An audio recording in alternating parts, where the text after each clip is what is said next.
Depuis l'an 1000, l'Europe occidentale sortait lentement de sa pauvreté, de sa rusticité. Et puis, au XIIe siècle, brusquement, ce mouvement de croissance s'accélère.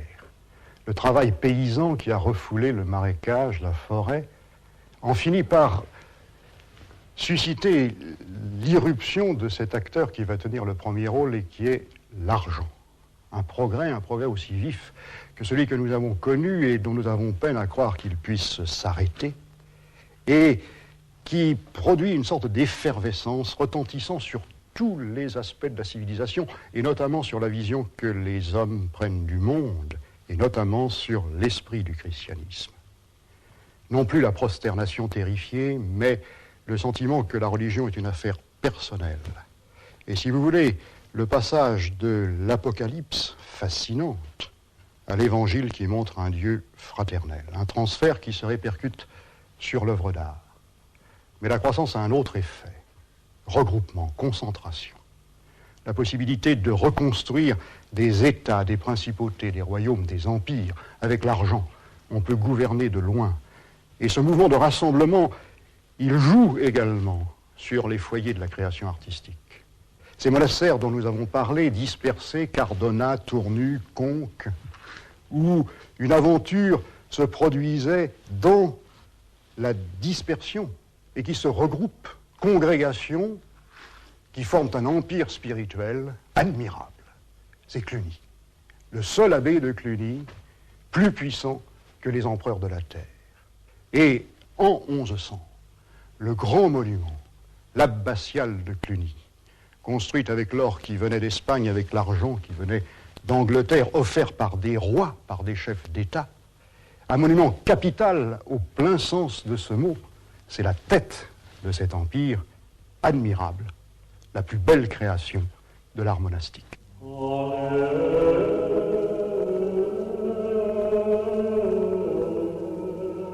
De ce monument, que reste-t-il ?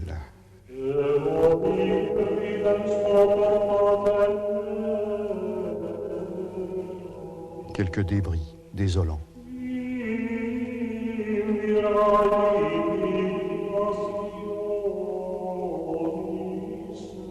Au début du XIXe siècle, cette merveille a servi de carrière de pierre.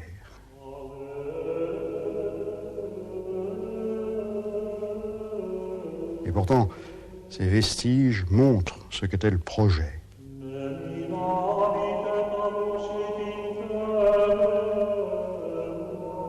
Faire renaître ce que la féodalité avait étouffé, le palais impérial, mais plus somptueux que celui de Charlemagne, puisque c'était le palais de Dieu. Digne de lui, des célébrations qu'on lui doit. Un lieu fermé, séparé des troubles de la terre, où la lumière est discrètement admise, mais dont les voûtes se tendent pour s'élever in excelsis au plus haut des cieux.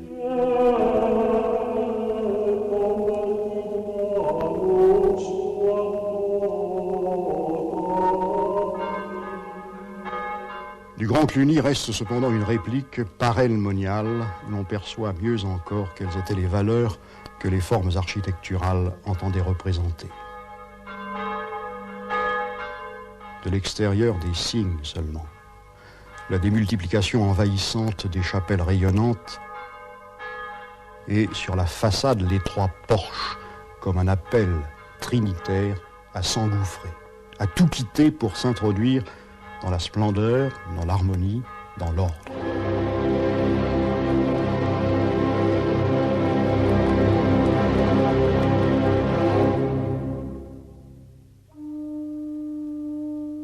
Tout l'espace intérieur s'ordonnant vers le cœur, le lieu de l'offrande, de l'élévation, et que les abbés de Cluny voyaient comme le promenoir des anges, la préfiguration du paradis.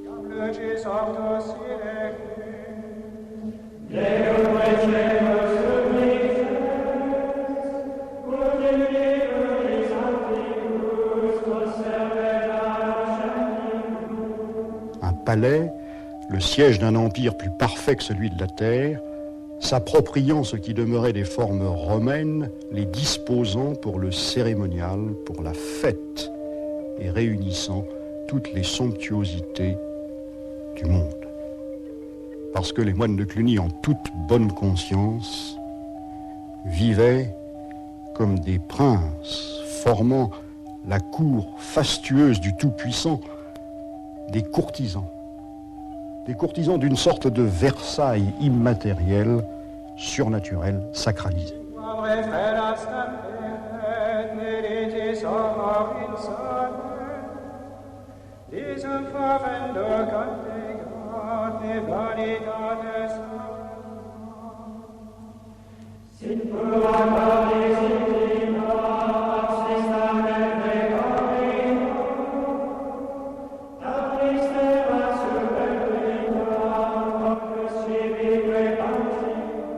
Cette propension au luxe intérieur, on la découvre dans la petite chapelle de Berzé-la-Ville.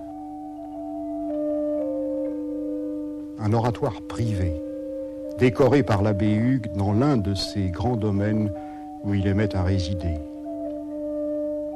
L'ornement, cette fois, recouvrant toute la muraille pour la joie de l'œil et par tous les raffinements de la ligne et de la couleur.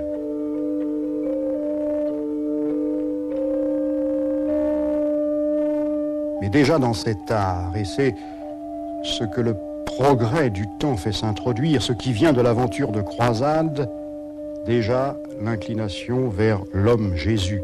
En Judée, les croisés et les prêtres qui les accompagnaient avaient placé leurs pas dans les pas du Christ, et ils avaient enfin découvert que le Dieu terrible de l'Apocalypse avait partagé l'existence des hommes, de Lazare, de Madeleine, ses amis, et que le juge trônant dans l'abside n'était autre que ce maître que l'un de ses disciples avait livré, trahi, bafoué. Et déjà, ce mouvement vers ce qu'il y a d'humain dans le divin, déjà cet échange de regards.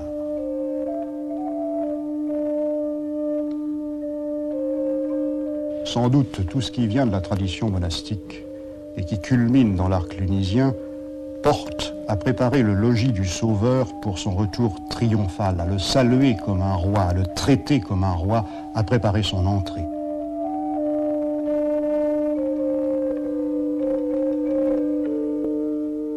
Et c'est pourquoi, au seuil du XIIe siècle, cette innovation bouleversante d'audace, placer aux portes des basiliques en plein vent, au regard du peuple, les grandes figures sculptées, celles que Rome établissait sur ses arcs de triomphe. Mais sculptées dans la pierre, les effigies des prophètes, c'étaient irrésistiblement figurer des corps, des visages vrais, marcher encore vers l'humain, arracher la vision à l'irréel.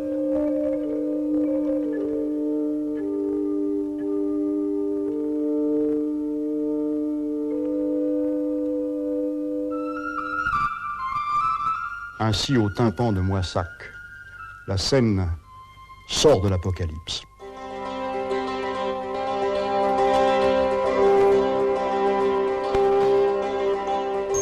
Le ciel ouvert, le Christ du retour, inaccessible, mais attiré cependant vers la terre, capturé, et par quel moyen? Par ce qui fut alors l'expression esthétique majeure, par la musique.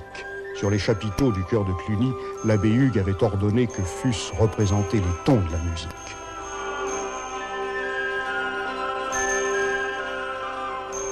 Les musiciens ici, ce sont des rois, semblables aux rois de la terre, ces rois que l'archi-abbé de Cluny dominait encore, mais dont l'essor économique restaurait irrésistiblement à ce moment même la puissance.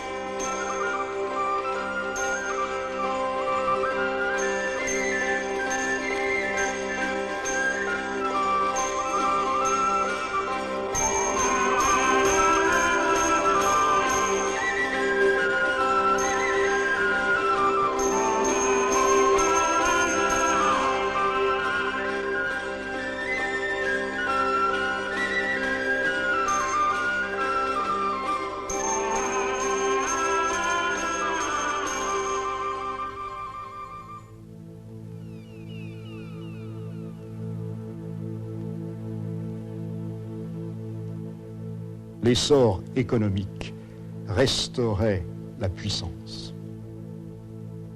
comme il revigorait tous les cadres, que le tumulte, que la violence féodale avait démantibulé, comme il faisait renouer avec ce qui subsistait encore de l'héritage de Rome, c'est-à-dire l'humanisme.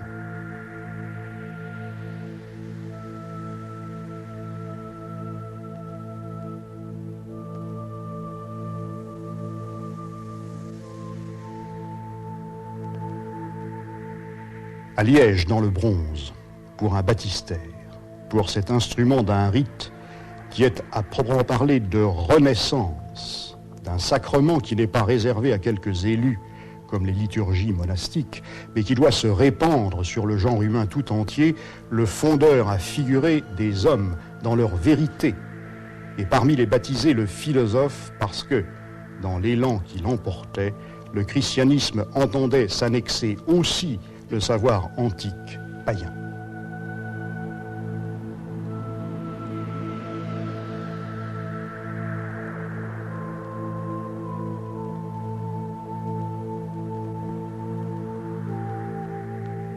De toutes les conquêtes du XIIe siècle, le cloître des monastères apparaît comme le trophée.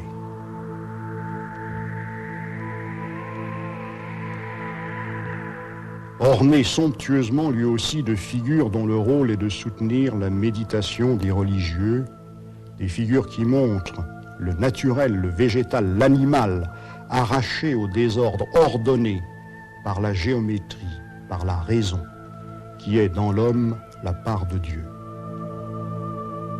Tout cela réduit, soumis.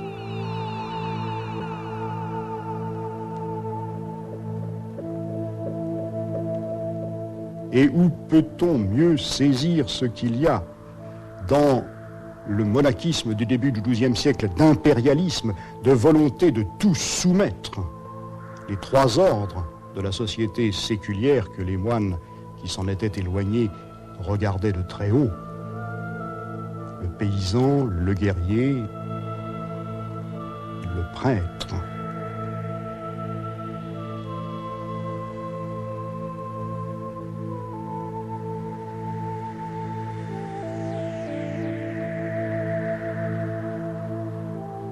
Mais dans l'expression de ce rêve de domination, deux éléments contradictoires sont présents, conjugués, et leur coexistence révèle ce qui est une sorte de discordance entre l'avenir et le passé. D'une part, ce glissement vers l'Évangile, cette histoire d'un homme, la fuite en Égypte, la procession des rameaux,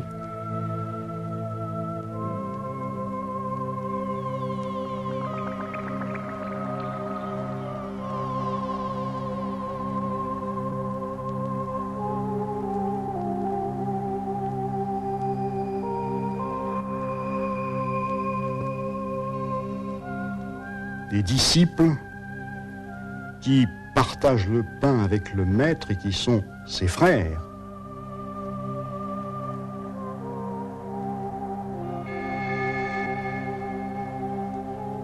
Et sur leur visage, la sérénité à quoi parvient la petite société monastique bien assise sur le pouvoir seigneurial.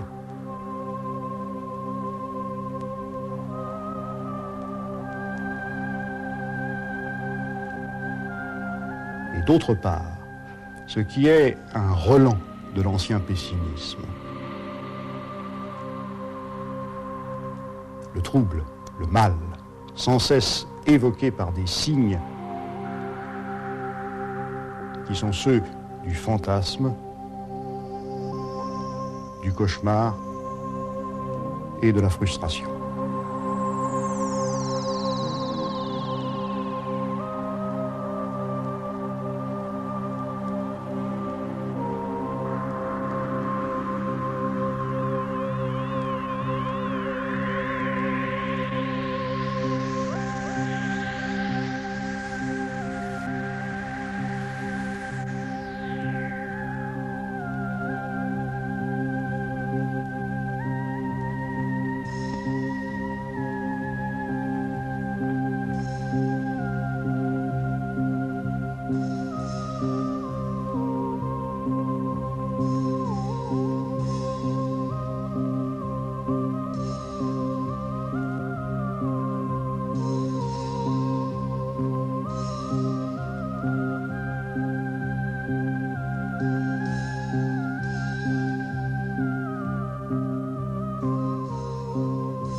Cet art est un art de très grand seigneur et c'est le seul qui nous reste. Parce que de ce qui faisait la parure de la vie pour les pauvres, même pour les chevaliers, même pour les princes laïcs, il n'est rien resté. Et puisque nous, les historiens, nous ne percevons de la pensée des hommes de ce temps que ces expressions aristocratiques, nous ne sentirions rien, nous risquons d'oublier aussi tout ce qu'il y avait de turbulence, de véhémence dans cette civilisation dont c'était l'enfantement rageur et dont il ne subsiste dans les formes artistiques que quelques expressions qui représentent le mal, qui représentent le démoniaque, et notamment le grand écroulement de Souillac.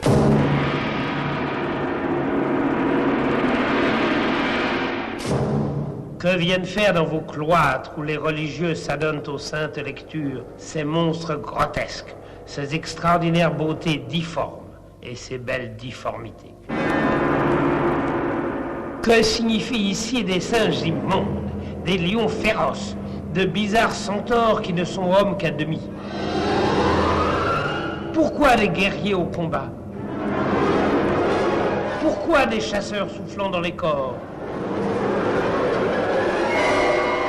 Ici, l'on voit tantôt plusieurs corps sous une seule tête, tantôt plusieurs têtes sur un seul corps. Ici, un quadrupède traîne une queue de reptile. Là, un poisson porte un corps de quadrupède. Ici, un animal est à cheval. Enfin, la diversité de ces formes apparaît si multiple et si merveilleuse qu'on déchiffre les marbres au lieu de lire dans les manuscrits, qu'on occupe le jour à contempler ces curiosités au lieu de méditer la loi de Dieu. Seigneur, si l'on ne rougit pas de ces absurdités, que l'on regrette au moins ce qu'elles ont coûté.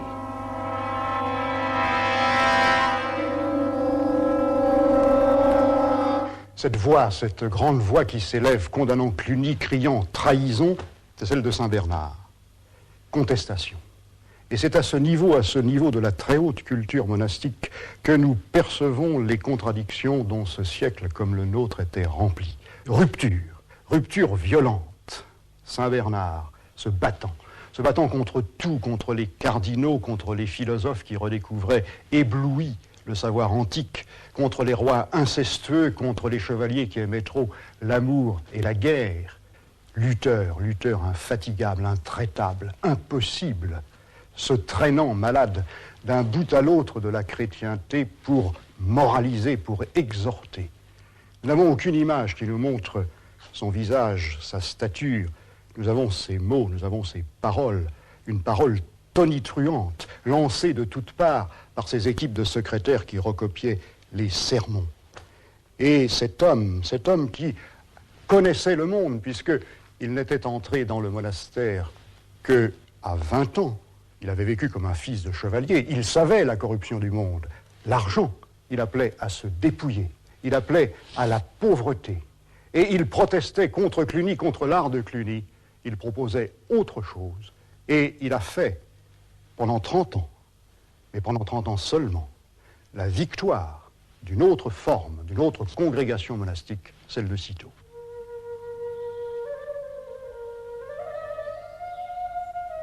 Revenir à la pureté, conserver les mêmes formes, mais les expurger de l'inutile, du séduisant, les décaper, afin d'entendre la parole de Dieu dans sa simplicité, et le bâtiment monastique comme la simple transposition de ses paroles.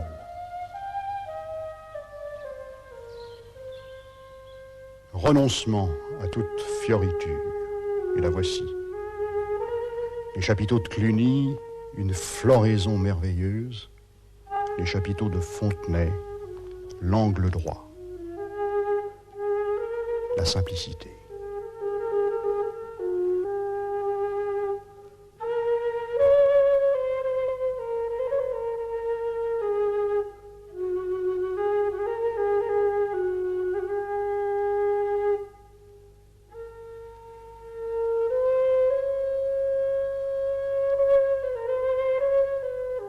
Et la parole de Dieu, les moines de Cîteaux veulent l'écouter dans sa simplicité. Sur le manuscrit, ils tracent les mots, les font se succéder dans la rectitude, les mots seuls. Et ils refusent toute la profusion de parures que les moines de Cluny disposaient face aux versets de l'Écriture.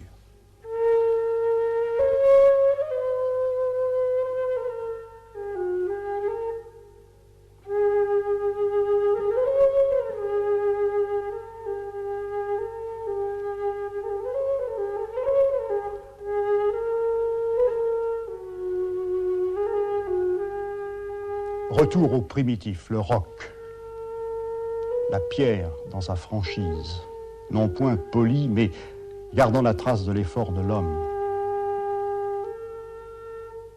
Et ces signes, ces emblèmes, les marques des artisans qui avaient à grand-peine façonné ce matériau, ces ouvriers que les moines de Cîteaux payaient et honoraient.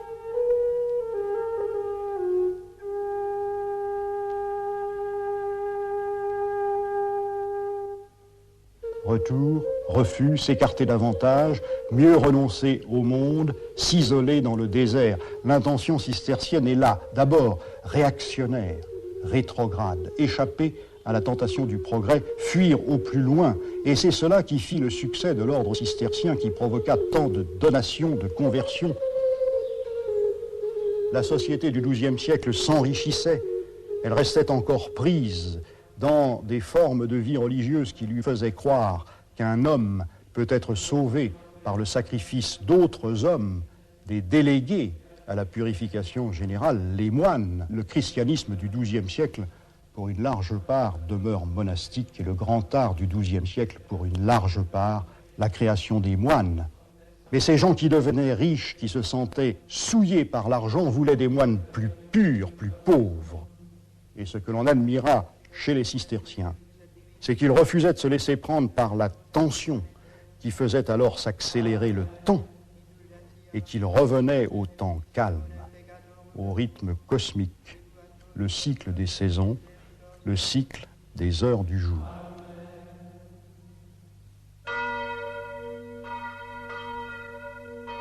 De la règle des moines, écoute, ô mon fils, ces préceptes de ton maître, étends l'oreille de ton cœur. Les moines auront chacun un lit pour dormir. Ils recevront par les soins de leur abbé une literie adaptée à leur ascèse personnelle. Ils dormiront vêtus et ceints de ceinture ou de cordes pour être toujours prêts. Au signal, ils se lèveront sans attendre et se hâteront à l'œuvre de Dieu, le chant de sa louange, mais en toute gravité et retenue.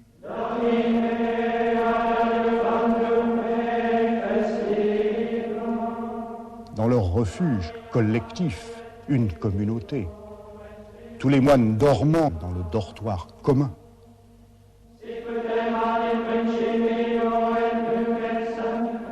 Descendant à l'église à l'heure où les premiers rayons pénètrent par les fenêtres hautes de l'abside pour saluer le retour de la lumière, la résurrection du jour de chaque jour.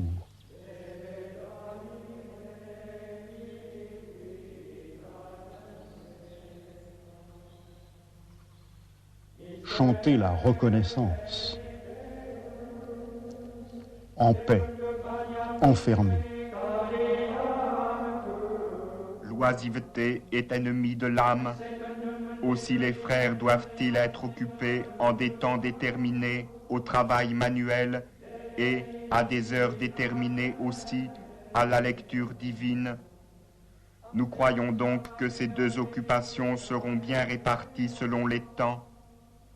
Depuis le matin, en sortant de prime, ils travailleront là où c'est nécessaire, presque jusqu'à la 4e heure. De la 4e heure jusqu'à l'heure où ils célébreront sexte, ils vaqueront à la lecture. Au centre des bâtiments communautaires, le cloître, mais celui-ci dénudé, un atelier pour méditer, sans que la méditation n'ait à s'accrocher à des images, qu'elle s'appuie seulement sur des signes très simples, le carré, les 4 éléments réunis, le feu du ciel, l'air, la terre, cette eau toujours coulante, parlant de purification nécessaire, source de vie.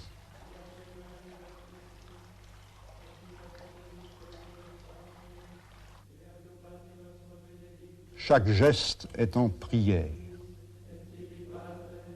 Le geste de consommer ensemble ce que le travail des mains tire de la création,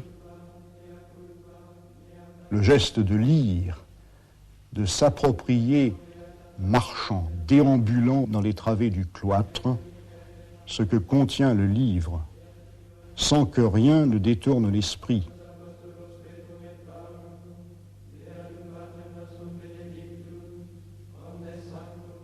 Concentrer l'esprit sur les mots pour en extraire la substance, comme on extrait de la carrière les blocs de pierre.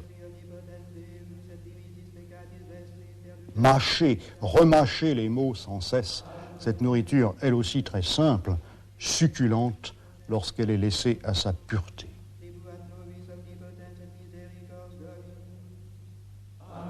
Puis tracer ces mots sur le parchemin qu'on a soi-même apprêté, les placer l'un après l'autre en droite ligne, semés, comme les grains de blé dans des sillons parallèles, pour qu'ils germent et pour ensuite moissonner.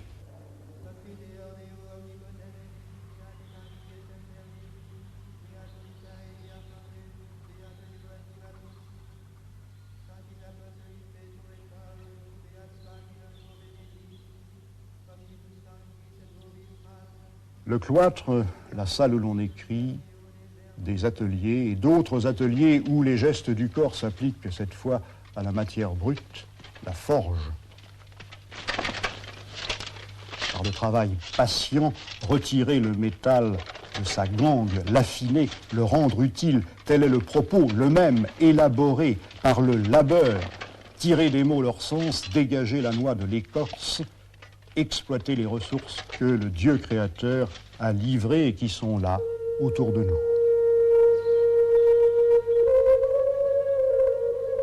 Si les conditions locales ou la pauvreté exigent qu'ils s'occupent de rentrer les récoltes par eux-mêmes, ils n'en seront pas fâchés, car c'est alors qu'ils sont vraiment moines.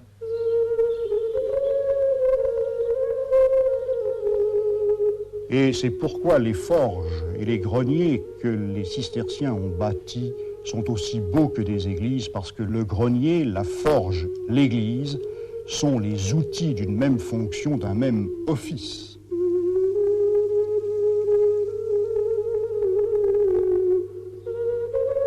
Le monastère est lui-même comme le filon au milieu de la terre, comme l'âme au milieu de la chair. Le centre de cette clairière où la nature sauvage est difficilement, laborieusement domptée,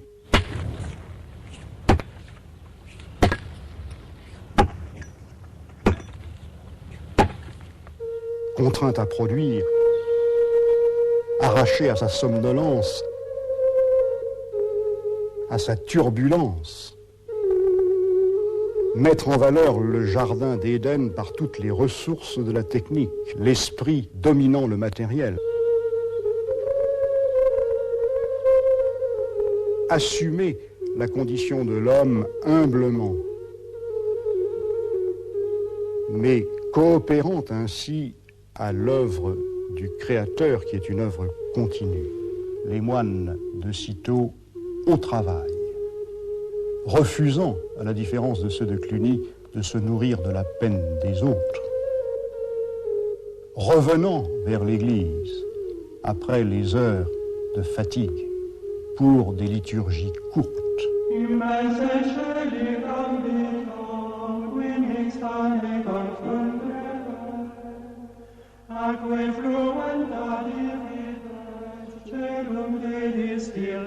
Le repas, frugal, de quoi sustenter le corps, des simples fruits de la terre, tout raffinement, toute jouissance écartée.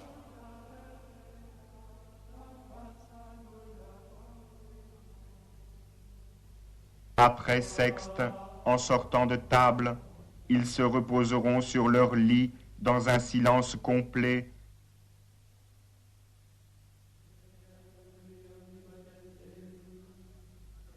On célébrera nonne à l'avance, au milieu de la 8e heure, et ils se remettront au travail qui est à faire jusqu'aux vêpres.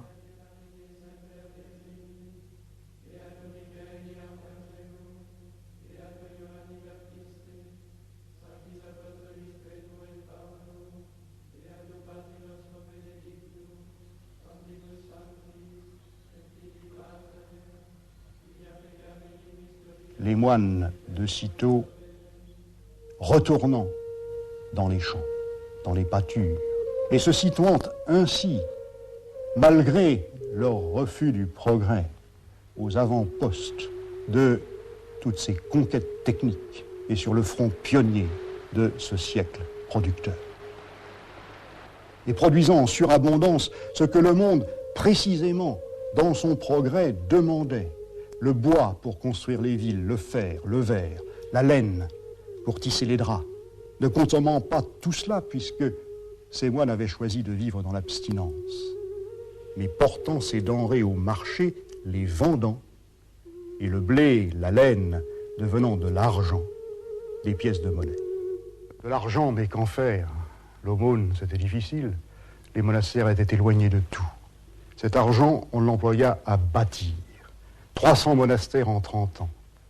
Et nous avons grand-peine à mesurer ce que cet investissement, comme nous disons, peut représenter dans un monde si pauvre. Et chacun de ces monastères voulant être la cité parfaite, le paradis sur terre, non pas détaché de la terre, enraciné, incarné. Et c'est par là que le propos cistercien, qui était de refus, de retour, tourner le dos au monde, épousait en fait le mouvement général par cette méditation sur l'incarnation, par la conviction, celle de Saint Bernard, que les moines ne sont pas des anges, qu'ils ont un corps, que ce corps, il faut qu'ils le dominent par l'esprit, et que par là, ils dominent le monde.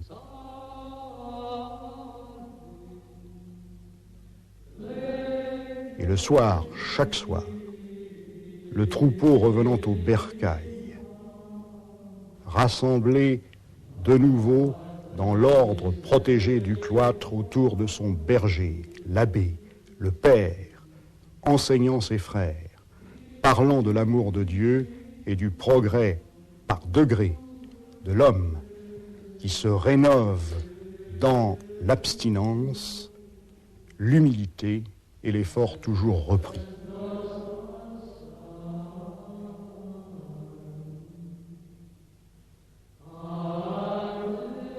Le jour qui tombe, la montée des ténèbres, le rappel que le mal est là, qu'il faut être vigilant, que la tendance du monde charnel est de s'effondrer dans la nuit.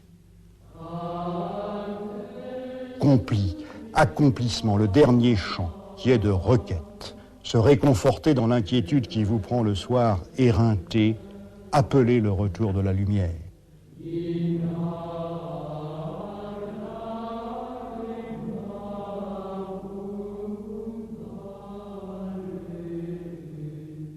Et la communauté regagne le dortoir, toujours à l'étage supérieur pour se protéger de ceux qui rampent dans l'ombre. Mais elle se lèvera de nouveau en pleine nuit pour ses prières, que saint Bernard dit être les plus belles parce qu'elles s'élèvent dans le parfait silence et dans la complète négation de tout ce qui n'est pas espérance.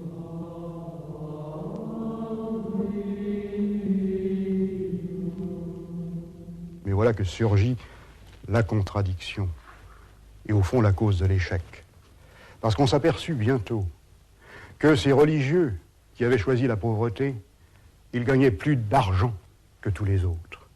Et on découvrit bientôt ce qu'il y avait d'arrogance dans la majesté de leur grange.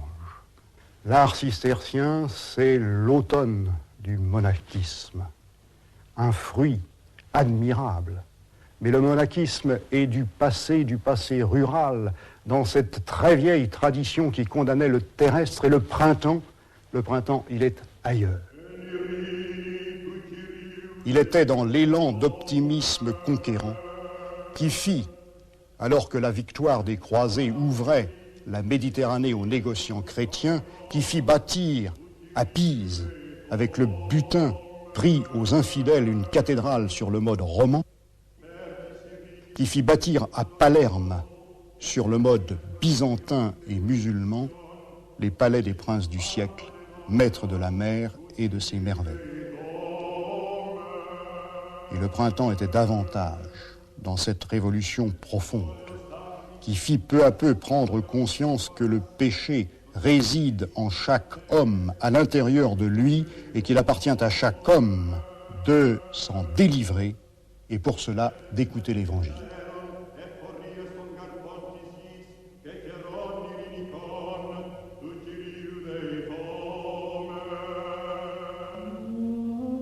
Saint Bernard, et ce fut sa seule vraie victoire, parvint à chasser les monstres. La figure du mal n'est plus une sirène, n'est plus une chimère, c'est une femme très belle, à la fois tentante et coupable, et qui le sait.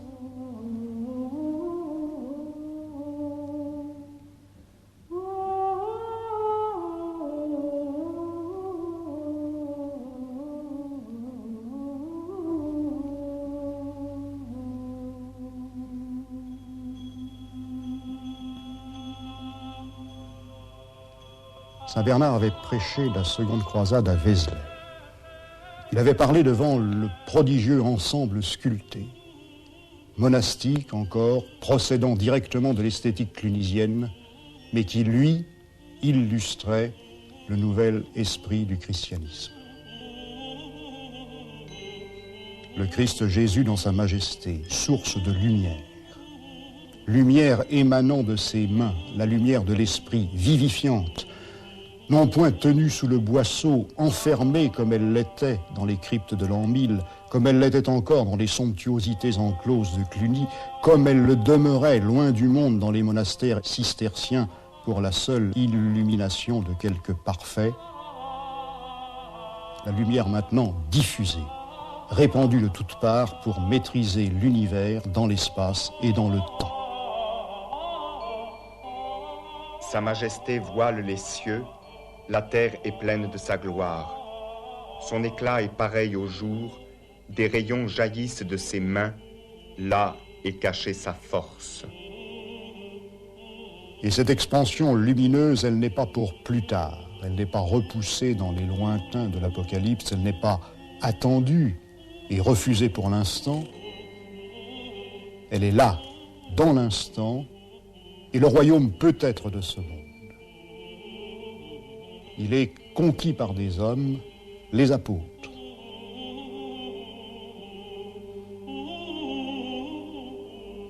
Allez par le monde entier, proclamez la bonne nouvelle à toute la création. Celui qui croira et sera baptisé sera sauvé. Les apôtres n'avaient pas été des moines. Ils étaient les porteurs de la parole de Dieu, le levain dans la pâte. Non pas reclus, mais marchant, pieds nus sur les grandes routes, et parlant aux foules, appelés à parler, à agir. Qu'ils sont beaux sur les montagnes, les pieds des messagers de bonnes nouvelles, qui annoncent la paix, qui apportent le bonheur, qui annoncent le salut et dit à Jérusalem, ton Dieu règne. Leur voix a retenti par toute la terre et leurs paroles jusqu'aux extrémités du monde.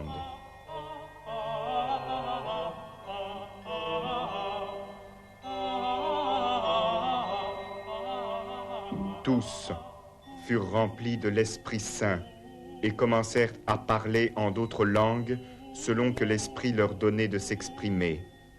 Parthes, Mèdes et Élamites, habitants de Mésopotamie, de Judée et de Cappadoce, du Pont et d'Asie, de Phrygie et de Pamphylie, d'Égypte et de cette partie de la Libye qui est proche de Cyrène, Romains en séjour ici, Juifs et prosélytes, Crétois et Arabes, nous les entendons publier dans notre langue les merveilles de Dieu.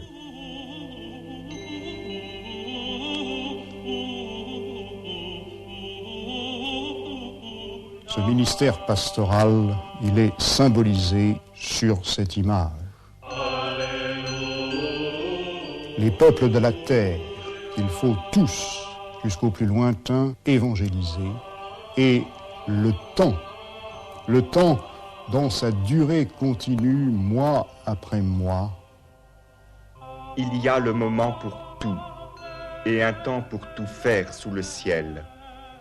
Un temps pour enfanter et un temps pour mourir. Un temps pour planter et un temps pour arracher le plant. Un temps pour tuer et un temps pour guérir. Un temps pour détruire et un temps pour bâtir. Un temps pour pleurer et un temps pour rire. Un temps pour gémir et un temps pour danser. Un temps pour chercher et un temps pour perdre. Un temps pour garder et un temps pour jeter. Un temps pour se taire et un temps pour parler. Un temps pour aimer et un temps pour haïr. Un temps pour la guerre et un temps pour la paix. Et moi, je suis avec vous pour toujours, jusqu'à la fin du monde. La lumière, la diffusion perpétuelle du Dieu lumière, se répandant dans ce qui est la création à la fois de chair et d'âme, cette idée est au cœur de l'esthétique de Saint-Denis. L'abbé de Saint-Denis, Suger, a pour cela voulu supprimer les murs de l'église, autant qu'il était possible, ouvrir l'église complètement à la pénétration des rayons lumineux. Et c'est à cette fin qu'il utilisa la croisée d'ogive, dont les cisterciens n'avaient usé que comme d'un moyen, parmi d'autres, pour consolider l'édifice.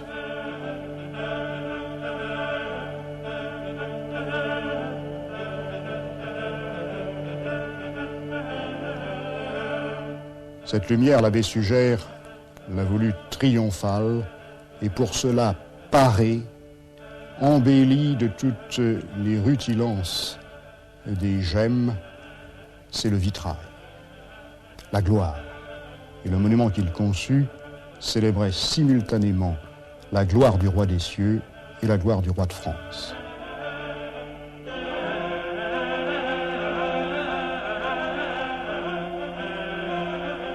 Et tout cela dans le même temps. C'est ce qu'il faut garder à l'esprit pour saisir cette effervescence, ce bouillonnement dont j'ai parlé. C'est que tous ces monuments sont contemporains. Il n'y a pas plus de temps entre Cluny, qui s'achève péniblement vers 1130, Fontenay, qui se construit très vite vers 1135, Vézelay, sculpté à ce moment même, Saint-Denis, dont on commence à refaire le porche et l'abside. Il n'y a pas plus de temps entre l'épanouissement de l'art que nous appelons roman et les premières floraisons de l'art que nous appelons gothique qu'entre, disons, Picasso, Matisse, Marcel Duchamp, Mondrian et pourquoi pas Dubuffet. Contemporanéité, discordance, conflit.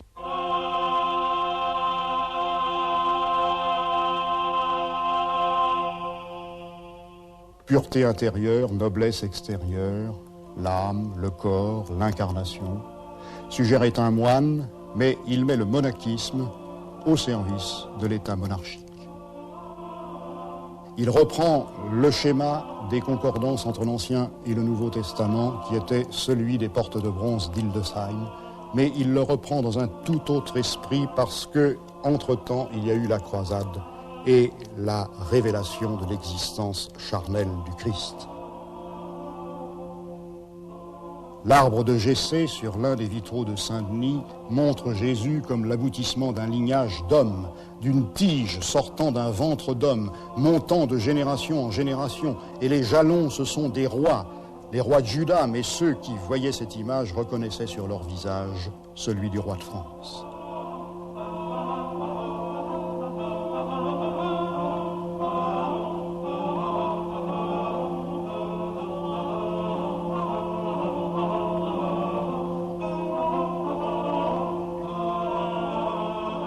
Au sommet, la fleur éblouissante, rayonnante, la figure du Christ comme le symbole de l'expansion, les 7 dons de l'esprit explosant parmi les hommes et, présent, fier de son œuvre, Suger lui-même, incliné devant Jésus, son frère.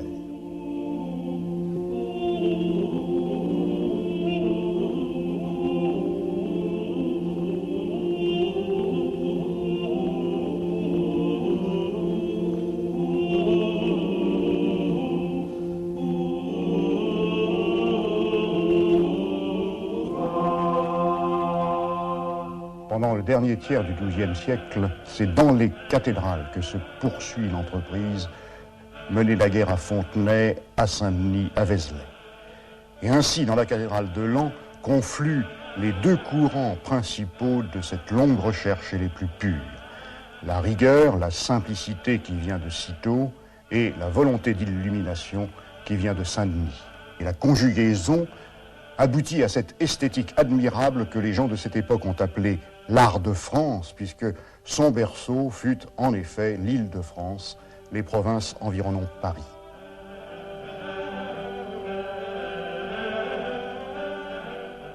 Dieu est lumière. Les théologiens l'ont dit. Ils voient la création comme une incandescence, d'une source unique. La lumière procède, appelant à la vie de degré en degré les créatures et par un enchaînement de reflets, de maillon en maillon de la même chaîne hiérarchisée, la lumière retourne à sa source qui est Dieu. Et ce mouvement est tout simplement l'échange d'amour, amour de Dieu pour ses créatures, amour des êtres pour leur créateur, réciprocité. Que l'âme cherche la lumière en suivant la lumière, avait dit saint Bernard.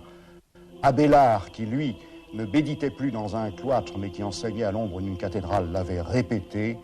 Nous approchons de Dieu dans la mesure exacte où lui-même s'approche de nous en nous donnant la lumière et la chaleur de son amour.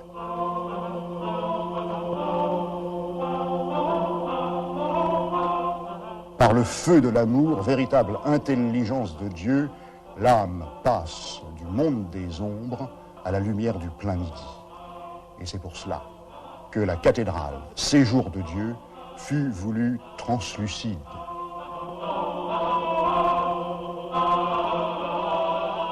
L'intention, supprimer le mur, réduire l'architecture à une armature, à un soutien, des nervures. Ce qui était cloison devient verrière. Ce qui, à la croisée du transept, était coupole opaque, devient lanterne, déroute de l'opacité.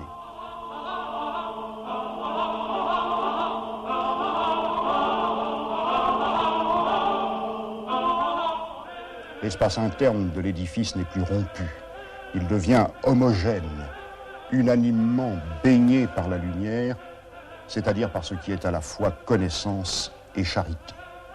Et dans un monument comme celui-ci, on touche au terme de ce très long mouvement de surrection.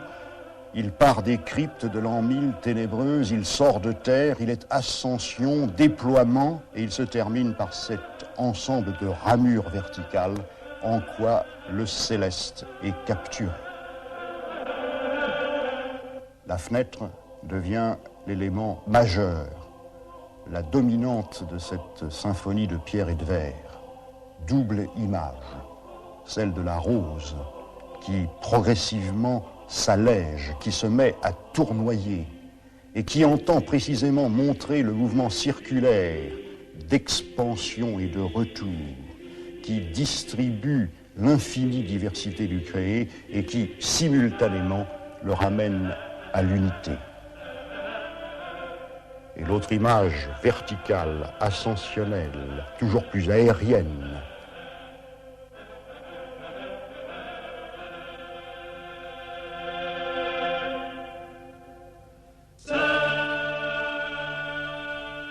et l'on voit reposant à la fois sur l'incarnation, la naissance de Jésus, Dieu fait homme, et sur la rédemption, la mort du Christ sur la croix, assise sur ce double pilier, l'épanouissement de la rose et la résorption finale promise à chaque chrétien dans l'éblouissement du paradis.